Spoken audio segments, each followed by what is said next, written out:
the blueprint that NATO allies agreed to for what the alliance is going to be all about. That when we came in was 10 years old. The word China was not in the document. Now, of course, China is a focus. Not because we want to take NATO out of area to the Indo-Pacific, but because the Indo-Pacific is coming out of area into NATO. Yeah. So I think, from where I sit at least, because we've been able to build that kind of convergence, that acts as a much greater deterrent. Last thing is this. China, of course, has watched very carefully and very closely how have we and so many others responded to the Russian aggression against Ukraine.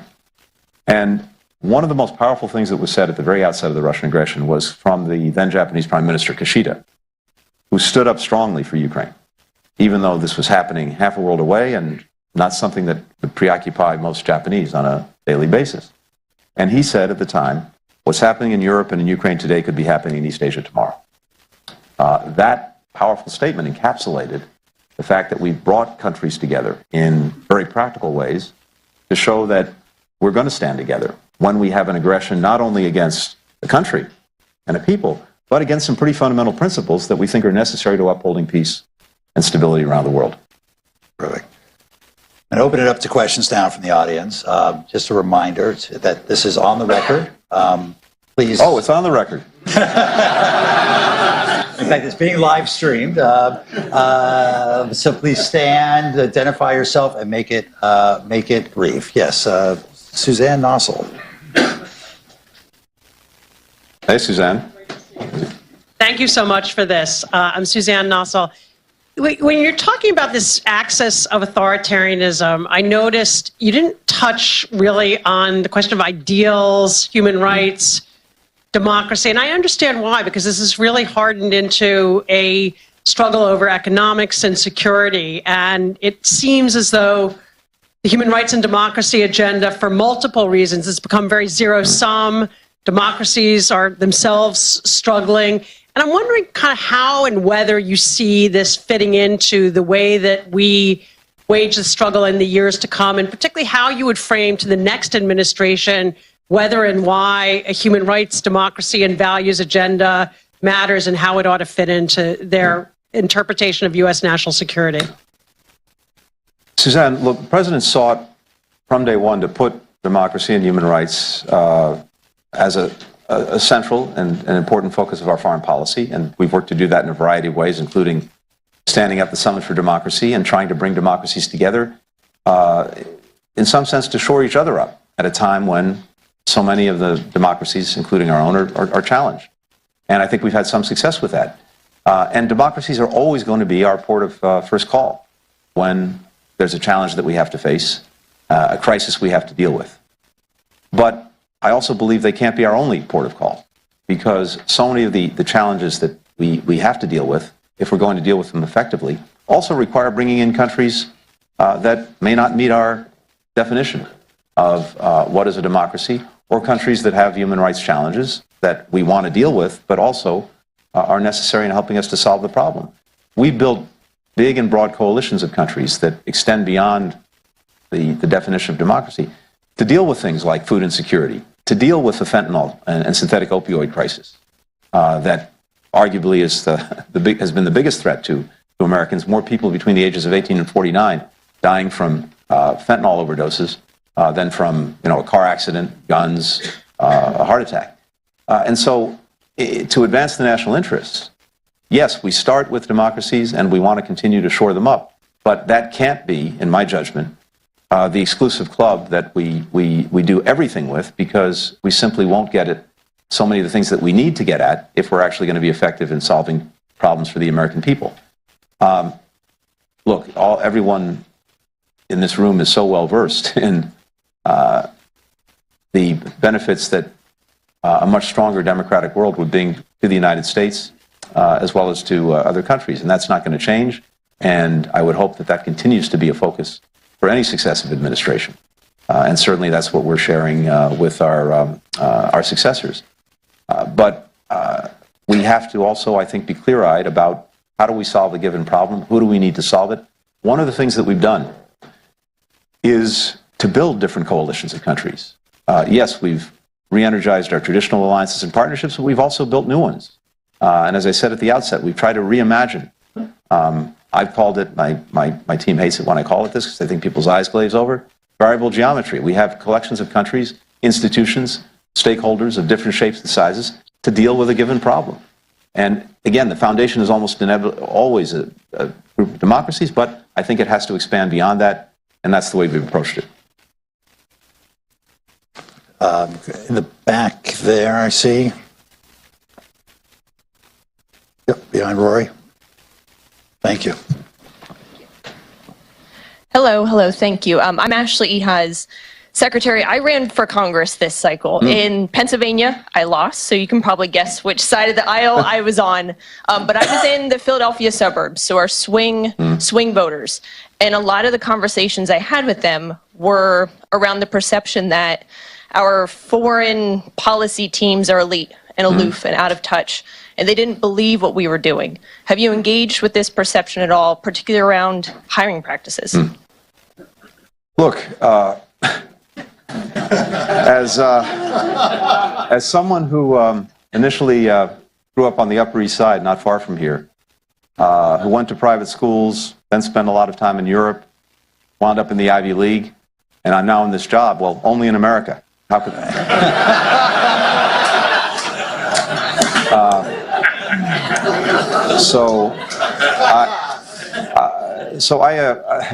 I agree in part with the premise of the question. One of the things that we've worked to do, we've tried to do, and I think we need to do a better job at, is connecting what we're doing to the real and lived lives of our fellow citizens. Because if you don't do that, you're just not going to sustain support for the policies you're pursuing. So I feel that very strongly.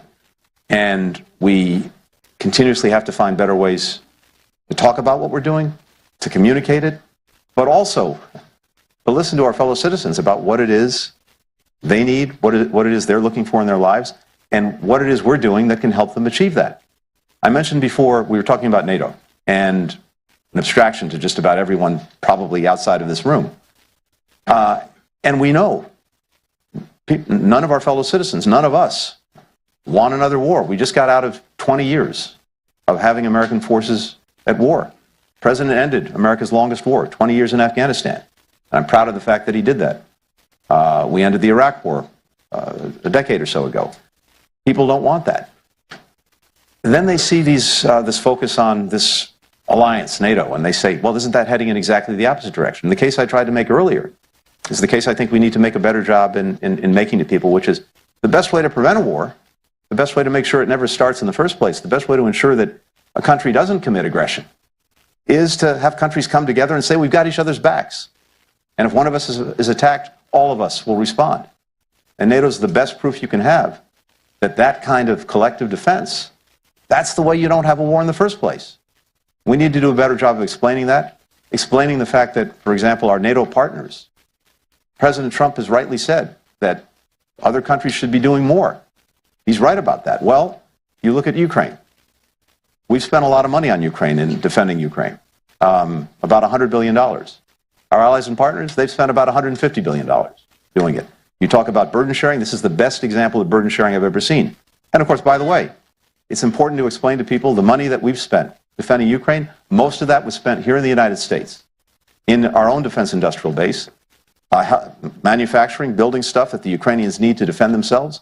Good American jobs have been a result of that. So it's a long way of saying, I think you're exactly right. And we need to have an ongoing conversation about how do we have a better conversation? How do we make sure that we're really hearing what people are saying and that they can see that what we're doing, or at least trying to do, is an answer to what they're actually looking for? Yes, this gentleman right here on the aisle. Hi, Gary Ross told investors, I'm sorry. A quick question. How do you deter the Houthis? That's a very good question. With some difficulty. Look, they have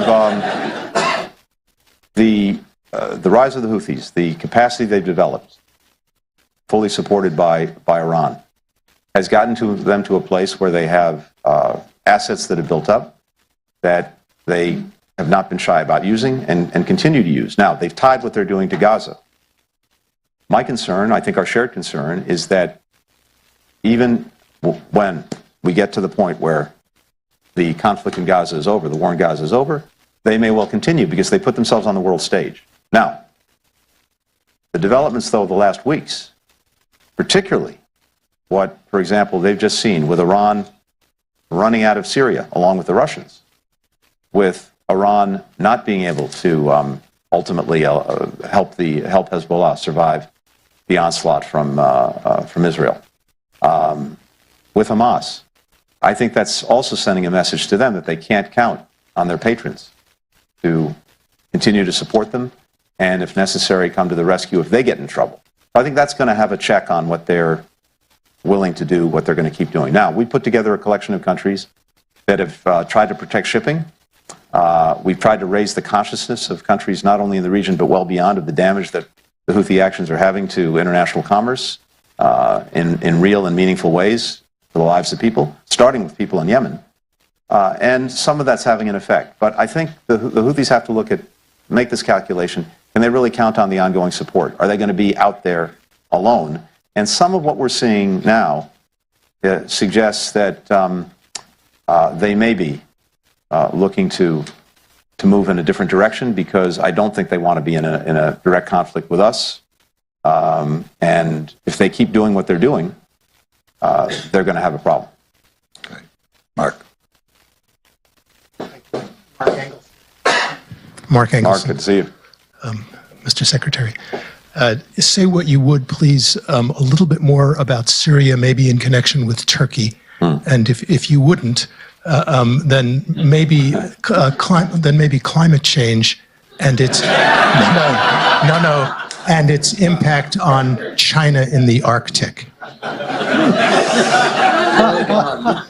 You covered a broad menu. broad swath. So, when it comes to Syria, I was around during the Obama administration when we had to deal with Assad's horrors and brutality.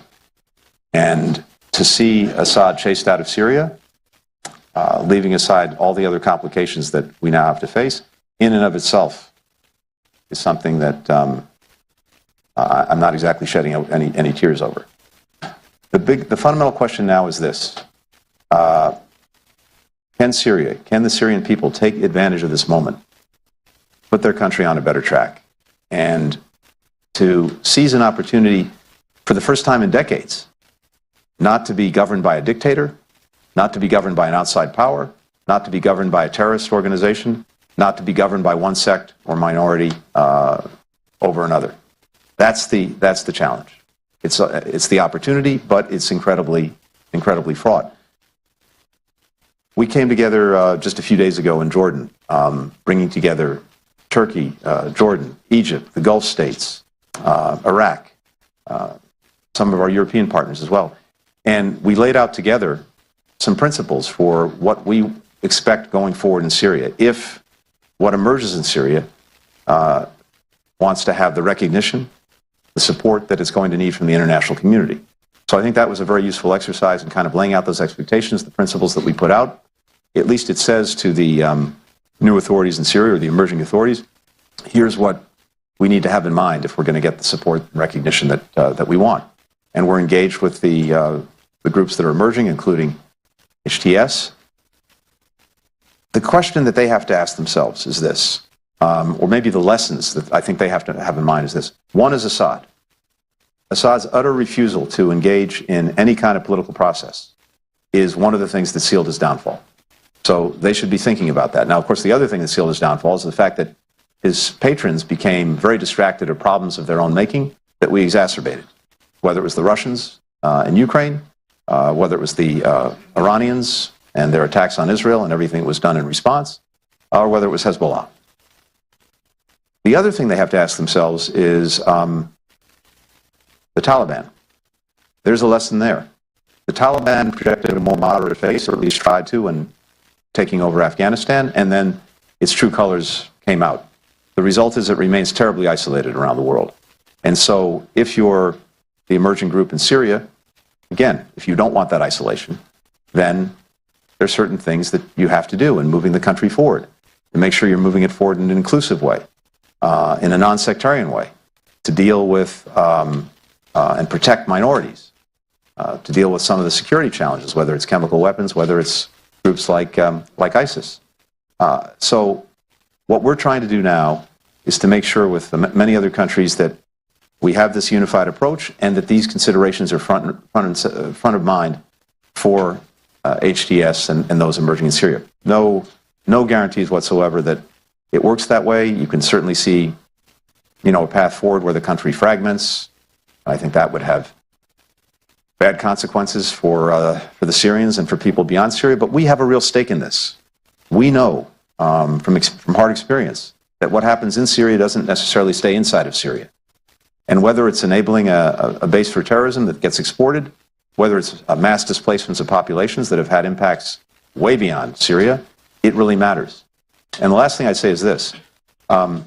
One of the successes that President Trump had during his first administration was effectively completing the job that was started by the Obama administration in eliminating the territorial caliphate that ISIS was trying to establish. The final nail in the coffin was taking back Raqqa, and that happened under President Trump's watch. So I think President Trump will have a strong incentive to want to make sure that we're at least keeping a lid on ISIS reemerging in Syria.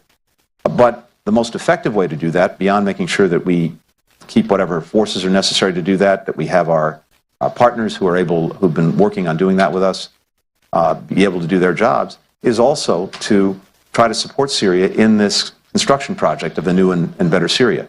I'm saying all of that, with eyes wide open. Really, really hard, but at least there's a moment here, an opportunity that I don't think any one of us expected. What we saw before Assad fled was most people running to Damascus to try to reestablish relations with Assad, thinking he wasn't going anywhere. Well, that was proven powerfully wrong. Yes, President. Mr. Secretary, Mark Rosen. The Iranian regime is commonly considered to be very unpopular within Iran. I wonder if you could talk about whether the US should adopt a policy of regime change in Iran by the Iranian people.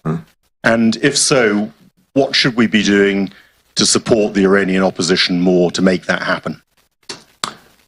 So from my perspective, first, the internal dynamics in Iran are complicated, and we're, in many ways, not necessarily the best source of a clear view on that, precisely because we, of course, don't have diplomatic relations. We've been disengaged, and I think there'd be a certain amount of pretense in saying that we know exactly what the dynamics are inside Iran. Of course, we get as much information as we can. We have friends and partners who do have a clear and better understanding. We put all of that together. As I see it, I think the country is very divided. I think what you've described certainly is reflective of at least half the population, but not the entirety of it. And there are profound differences, as you know, between urban and rural. There's a very conservative element in Iran that's significant in number that probably remains beholden to the regime. So I don't think it's quite as clear-cut as that. But there's no doubt that a large percentage of people want a different future for their country. There's no doubt that that different future would be better for everyone. So the question is, what, if anything, can we do to advance that? I think if we look at the last 20 years, our experiments in regime change have not exactly been resounding successes.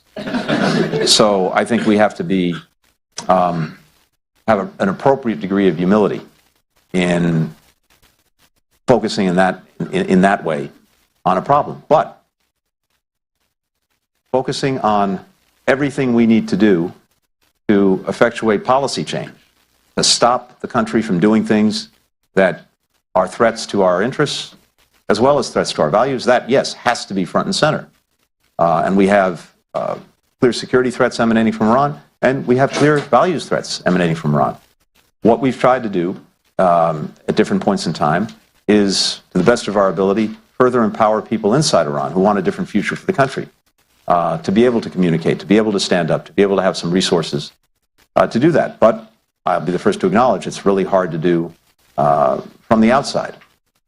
I think what's most likely to succeed ultimately is even more of the Iranian people deciding that the direction, the governance of their country is not delivering for them the results that they want, the future that they want. And at some point, that will, I think, reorient the course of the country. I just, from my perspective at least, and from my own experience, I think that's hard to engineer from the outside, and you inevitably end up with unintended consequences, second and third order effects that you got to be very careful about. So I think we have to keep standing up for what we believe in. We have to keep standing strongly against manifestations of Iranian behavior that run counter to our interests or the interests of our allies and partners. We have to stand strongly with those in Iran who want a different future. But I'd be very wary about trying to engineer anything from the outside. Ambassador Bill Lewis, get you a microphone here, coming your direction. Right here. Stay seated if you like. Mr. Secretary, Good to see you. Thank you. you seem to be taller than I remember you. Bill, I got a little bit of help here today. At some point, Putin's going to want to talk to the United States about serious stuff around Ukraine, broad visions. Does he know who to talk to and how to get those doors open? Good question. Look, I think the answer is yes, and certainly we tried in advance of the Russian aggression. We made a full court effort to engage the Russians and engage Mr. Putin. In fact, even well before the Russian aggression, look, we were trying to get the relationship with Russia to a different place, one that was a little bit more stable, a little bit more predictable. President Biden, President Putin met in Geneva, had a lengthy meeting. This was well before the aggression, and that's what we were trying to see if that was possible. That's the direction we wanted to move things in. This was near the beginning of the administration. There were so many other things we wanted to be focused on and concentrating our time and resources on, not conflict with Russia, whether over Ukraine or anything else. Unfortunately, I think what proved out over the last 3 years is that Putin's had imperial designs for a long, long time, starting really close to home in Chechnya, going to Georgia, then to Ukraine in 2014, and now again to Ukraine in 2022. And this was never about real concerns that Russia or Putin had about Russia's security. It really was about the imperial design that Putin has. And we've had to contend with that. I think as we look at this, if we felt over the course of the last couple of years that Russia was in a place where it was prepared to have a serious conversation about resolving Ukraine in a just and durable way, we would have been the first to have that conversation. I would have liked nothing more than to be able to have the conversation. Unfortunately, all the information we had told us that they just were not serious about it, and it would be a waste of time. Now, maybe, we're at a point where those conversations could be more productive. And I hope that's the case, and I'm sure the next administration, if there's an opportunity, will try to have those conversations and see if we can get some kind of at least near-term resolution on Ukraine, assuming that's where the Ukrainians want to go, and maybe work through some other issues. Now, we've continued to talk to them in a variety of ways and get things done that were really important to us. We've gotten people back from Russia who they had falsely imprisoned to use as political pawns. And that continues to this day. We've dealt with issues as they've come up where we've had real concerns about the possibility they were contemplating the use of a nuclear weapon, concerns about weaponization in space, other issues. And we've even had deconfliction of one kind or another, for example, in Syria over the years, irrespective of the otherwise breakdown in the relationship. But I think it would be good to get back to a place where we can have a productive conversation, but so much of it depends on whether Putin is prepared to go there. Mr. Secretary, you've been an incredibly effective defender of American interests, promoter of a greater world, a stronger world. We're so grateful for you to be a member of the Council and to spend some time with us today. And we're very grateful for your service. Thank you. Thank you, Mike.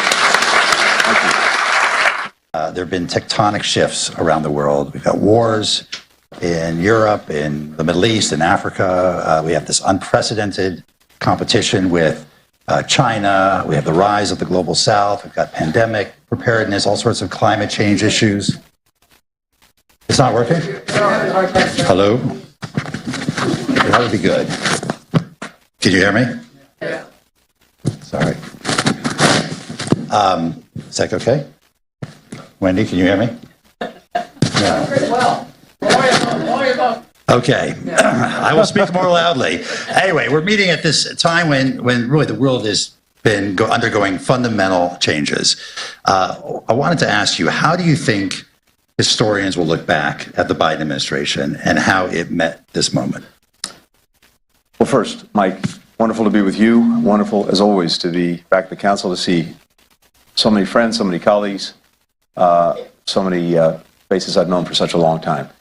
I think you have to start with a couple of things. You have to start with what we inherited, because it's very easy to forget everything that's now in the rearview mirror was front and center when we took office 4 years ago. We had arguably the worst economic crisis on our hands since the Great Depression. We had the worst public health crisis going back at least 100 years. We had a country that was riven internally, and we had relationships with allies and partners that were incredibly fraught. A perception from our adversaries that the U.S. was in inexorable decline. And I think one thing that can be said is that we reversed that. If you look at what the president put in motion and where we are today, both in terms of the investments we made at home, in restoring our competitiveness around the world, with everything from the infrastructure investments to chips and science to the IRA, we're now in a place where at least our macro numbers are the envy of the world. Now, people aren't feeling that enough in their day in, day out lives, but I think that's coming too. We have more foreign direct investment than ever before. We're also the largest provider of foreign direct investment around the world. And to me, this is one of the most important measures of all, because when you're looking at foreign direct investment, you're looking at trust, you're looking at confidence, and that speaks volumes. And so what our adversaries as well as partners around the world are seeing is a country that has reinvested in itself, that's reinvested in its competitiveness, and that is ready to engage the world. The other side of the coin, the part that we've been responsible for, has been to really re-engage, re-energize, rejuvenate, and in many ways reimagine our alliances and partnerships. And as I sit here today, I feel confident that even with all of the problems you listed, it makes you wonder why anyone would want this job, we're actually in a much stronger position than we were to contend with them. Because we're stronger at home, because we've restored and in many ways rethought our partnerships around the world.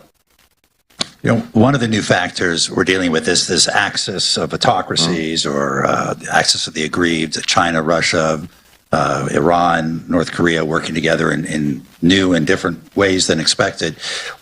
They're not natural allies with each other. There are lots of differences in interest between them, among them. What do you think the extent of their cooperation might be going forward? What are its limitations? And is there anything the U.S. can do to drive a wedge among them? So we have seen an alignment among adversaries that's grown. There are a lot of antecedents. This goes back a long time. I think in many ways it was really accelerated by Russia's initial failures in Ukraine with the aggression against Ukraine. And Russia desperately needed more help. And it strengthened its relationship with North Korea. And unfortunately, that's a two-way street. It's not only what Russia's getting from North Korea, it's also what North Korea is getting from Russia. It strengthened its relationship with Iran, again, out of need. And these countries, and Iran has also benefited from this relationship. China is also part of this mix, but in a slightly different place because it's so much more connected and in ways interdependent with the world that it does have to ask itself what the reputational cost of this kind of alignment is and what the consequences will be if it goes too far. And we can talk more about that because we're seeing that play out in ways that we very much pushed along.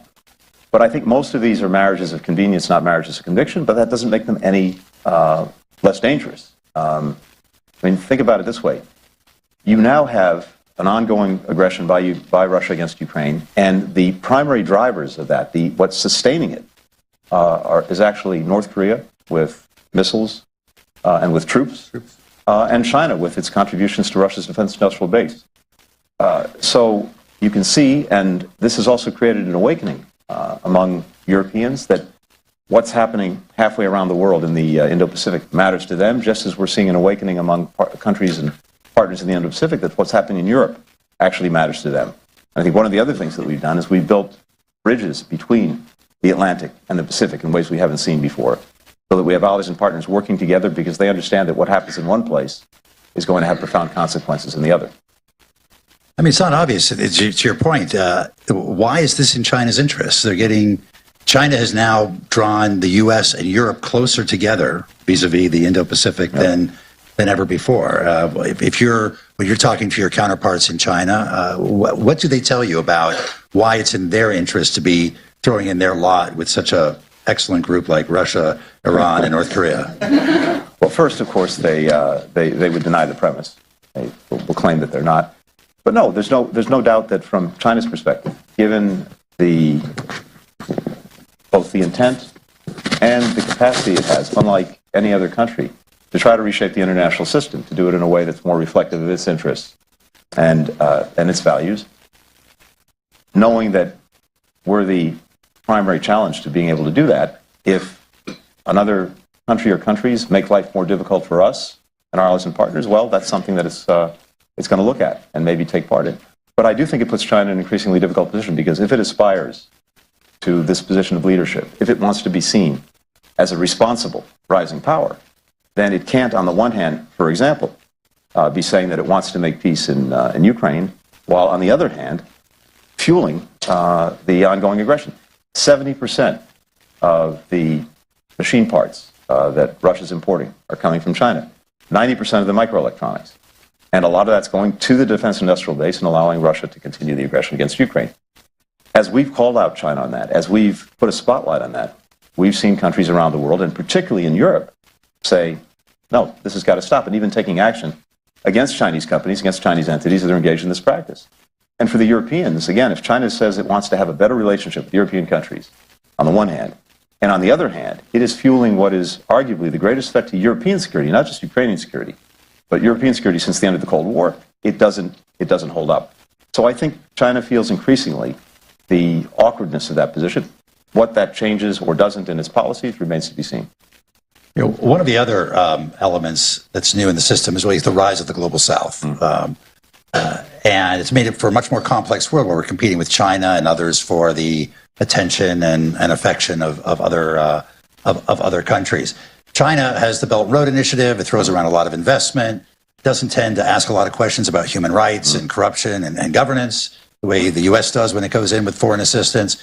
How can we compete better in the global South? It's hard to fight something with nothing. It's not that we have nothing, but we don't have nearly as much as China does to put on the table. What's your view on how the U.S. government can do better going forward? We have to have, and this is exactly what we focused on, we have to have a better offer. And I think we do. And we've spent a lot of time trying to better marshal those resources.